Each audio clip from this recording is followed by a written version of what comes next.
Minneapolis St. Paul International Film Festival is back for its 43rd year. It is the largest annual celebration of international cinema in the Midwest. They've got a lineup of 200 plus films from around the world, and then this very fun array of parties, panels. There's visiting filmmakers and all sorts of special guests. Yeah, it makes sense. It's a film festival, It's a so make it a festival. All right, so for this week's movie trip presented by Muska Lighting, our critic, Paul McGuire Grimes, sits down with the programming director of the film festival to see what they have in store.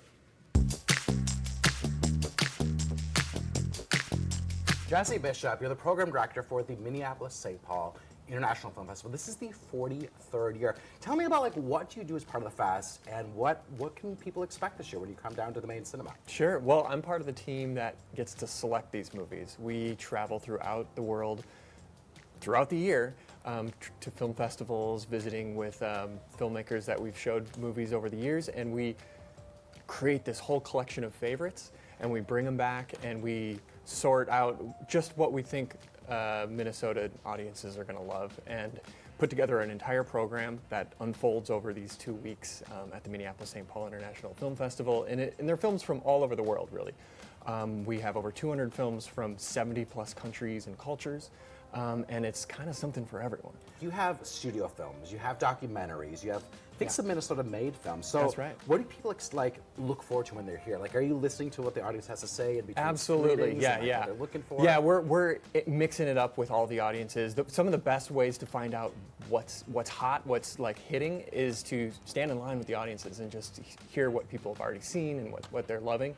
And we like to look for new work by up-and-coming filmmakers, as well as the more established, just veterans. And you have all 5 screens here at the main cinema going for 2 weeks solid. Yeah. How has it just grown over the last 43 years in your time being here? Yeah. You know, we've been all over the Twin Cities, and now that we've been at the main cinema for about 10 years, it's grown into this favorite. It's so beautiful down here on the river. It's a great place to come out. It's spring. The leaves are out again, and it's a good time to just come down and meet up with old friends. You're sitting there, you're talking in circles, you're talking like we didn't go over this already. Yeah, but this True Coat... We had a deal here for $19.5. One of my favorite movies of all time is going to be showing at the fest this year, and that is the Minnesota favorite, Fargo. Tell me, how did you get Fargo to, why bring Fargo back? And talk about Roger Deakins, the cinematographer, and his involvement this year at this year's fest. Of course. Well, the impetus for bringing back Fargo, aside from the fact that it's one of the best movies of all time, let's be honest, is we are honoring Roger Deakins, the great cinematographer, with our Milgram tribute.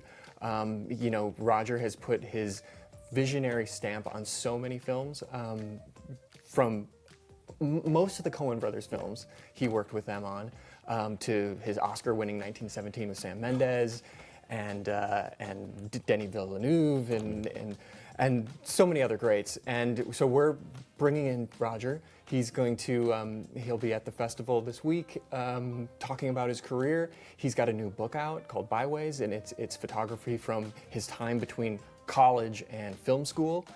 So you see his early great eye.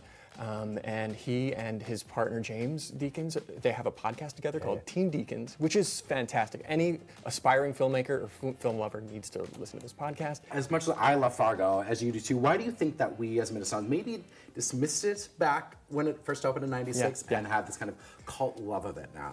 You know, I think that it represents sort of this our humor and our dark humor, right?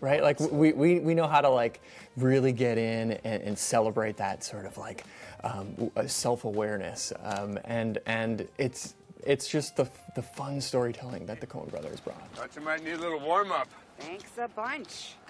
So what's the deal now? Gary says triple homicide? Yeah, looks pretty bad. 2 of them are over here. Where is everybody?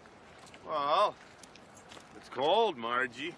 Are there other events, people maybe can't make it to a movie, or just have an hour here that they could stop by and participate in? Yeah. We've got panels on the weekends, filmmaker conversations. We've got a documentary panel this weekend, and we run the bar next door to the theater during the festival, Prochna. So you can always stop by, and you're probably going to run into some filmmakers and artists. I love that. I just love that conversation with strangers about movies that can connect us. And You don't need to know anything about the other person, but Yeah. the love of the movie that you're watching. If you're a film lover, whether it's international cinema or it's just you love the movies, Hollywood movies, doesn't matter. You're going to find your people.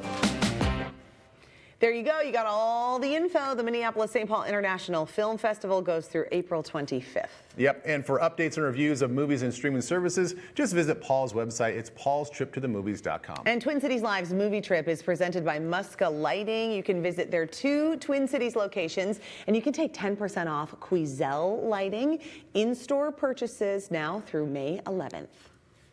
Thanks to Muska Lighting for sponsoring TCL's movie trip. Our mudroom fixture from Muska Lighting is a total showstopper. We get compliments from everyone who walks through the door. Talk to the experts at Muska Lighting in Roseville and Eden Prairie for help finding the perfect light for you.